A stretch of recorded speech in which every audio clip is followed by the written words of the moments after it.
Un ver parasite extrait vivant d'une patiente australienne qui souffrait de perte de mémoire. Il s'agirait d'un parasite des kangourous et des pitons. 3 semaines après des inondations dévastatrices, de fortes pluies s'abattent de nouveau sur l'Autriche, la Slovénie et l'Italie. Le patron du football espagnol, Luis Rubiales, plus que jamais dans la tourmente après avoir embrassé de force la joueuse Jenni Hermoso. L'armée ukrainienne annonce la libération complète du village de Robotine sur le front sud et espère avancer en direction de la mer d'Azov. La justice fédérale américaine a tranché. La date de l'ouverture du premier procès au pénal de Donald Trump est fixée au 4 mars 2024. Des médecins ont extrait du cerveau d'une patiente de 64 ans un ver parasite qui infecte d'ordinaire les pitons et les kangourous. La patiente présentait une lésion atypique dans la partie frontale de son cerveau et souffrait de perte de mémoire.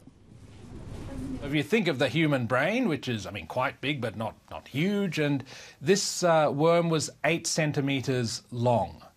And it was alive and wriggling when our poor but very skilled neurosurgeon took it out with some forceps. Selon le docteur Senayake, il est probable que d'autres cas soient identifiés à l'avenir. Des larves présentes dans des excréments de serpents ont sans doute contaminé des plantes avant de parasiter la malade australienne.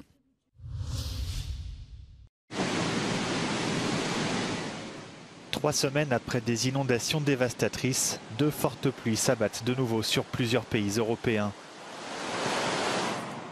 L'Autriche est frappée par des pluies torrentielles qui font monter le niveau des rivières, notamment dans le Tyrol, dans le sud du pays.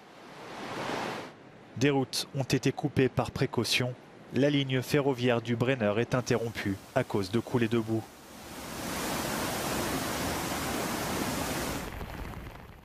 La Slovénie, qui a connu début août les pires inondations de son histoire, est également de nouveau sous l'eau. L'ouest du pays est particulièrement touché. Des routes, des rues et des bâtiments ont été inondés, entraînant des problèmes de circulation. De nombreux villages sont isolés.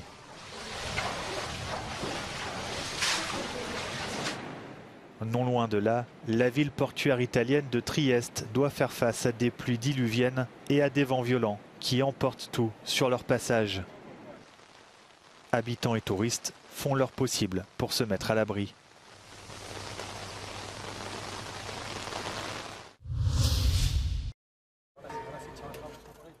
La pression ne cesse de s'intensifier autour de Luis Rubiales.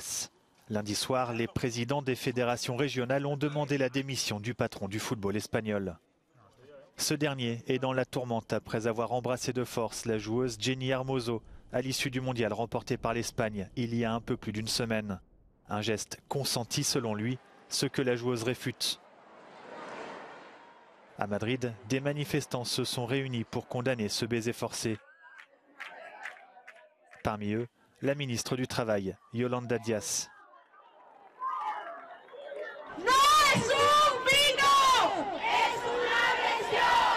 Exigimos la renovación de los órganos deportivos para que se acomoden a la realidad de nuestros tiempos, para que tengamos políticas igualitarias y feministas y sobre todo estamos trabajando para que nunca más volvamos a ver lo que vimos con Jenni Hermoso. Por tanto, todo el cariño a Jenni.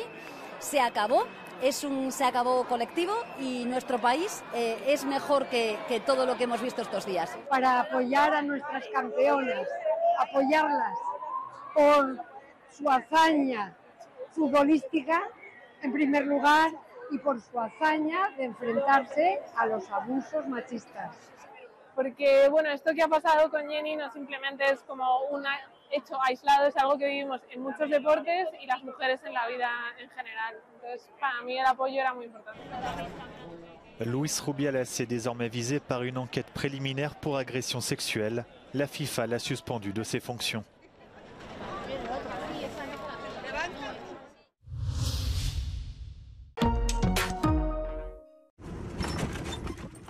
L'armée ukrainienne a annoncé la libération complète de Robotine après plusieurs semaines de combat.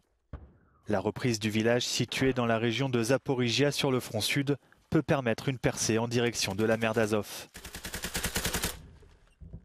Mais les troupes ukrainiennes sont freinées par des tranchées, des fortifications anti-chars et des champs de mines dans la région.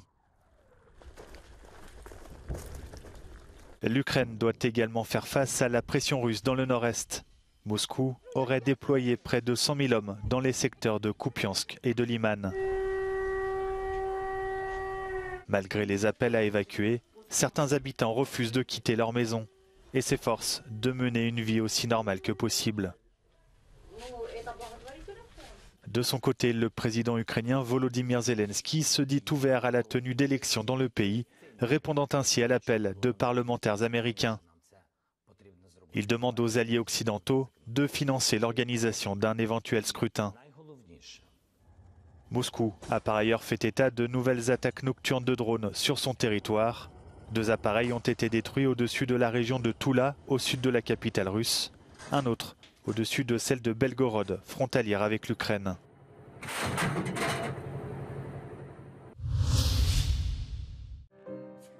Simon Wolfish est chanteur d'opéra professionnel.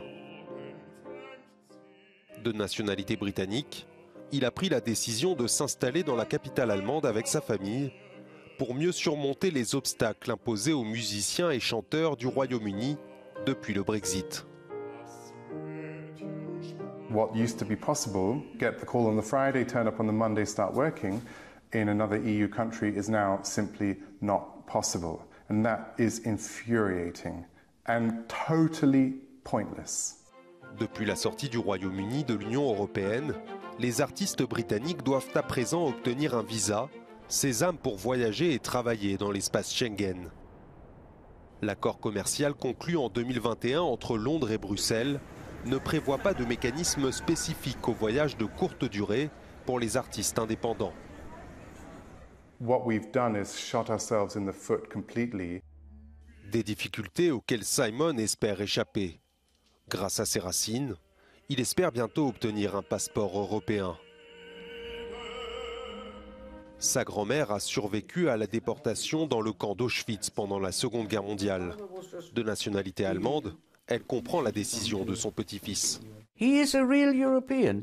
And of course these stupid Brexit people didn't give a thought for anything. As far as we are concerned, this is a total practical decision.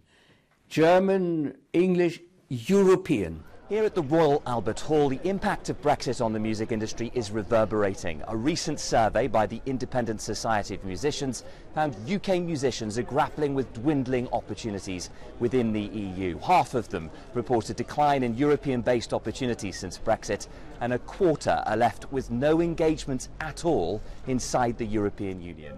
En juin 2016, Sean Purtell était trop jeune pour voter au référendum sur le Brexit. Il a récemment été recruté pour ses talents de baryton par un opéra danois avant de voir cette promesse s'envoler. They were completely honest. They said, because of Brexit, because of my situation as a British citizen, it's going to be more difficult for me to be able to come over. I was their first choice, but unfortunately, I just couldn't get it in time.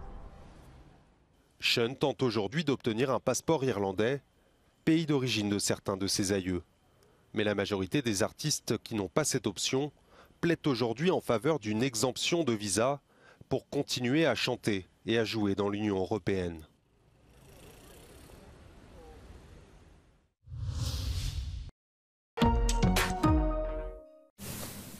Une femme et 4 enfants ont perdu la vie lundi en mer Égée après 2 naufrages de navires qui transportaient des dizaines de candidats à la migration en Europe.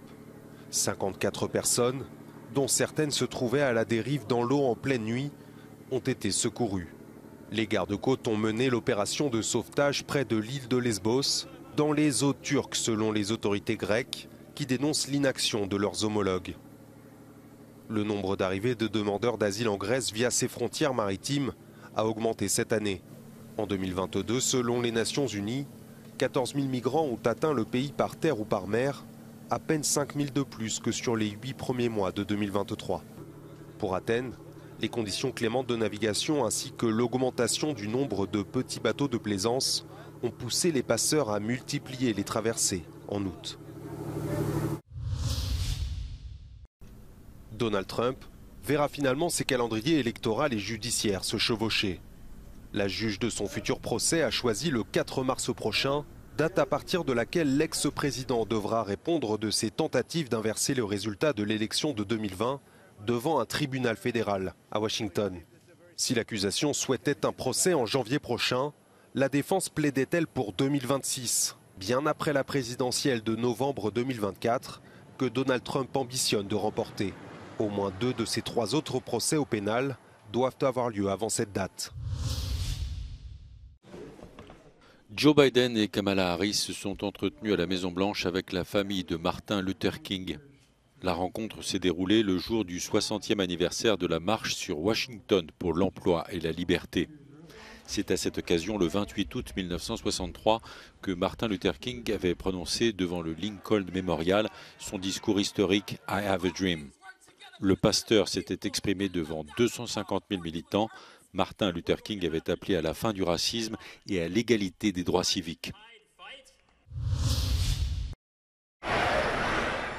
Une panne informatique géante paralyse 12 des 14 usines japonaises du groupe Toyota. Le géant de l'automobile ne pense pas qu'il s'agisse d'une cyberattaque et explique que la défaillance du système empêche 25 lignes de production de commander des pièces. L'action Toyota est tombée dans le rouge à l'ouverture de la bourse de Tokyo.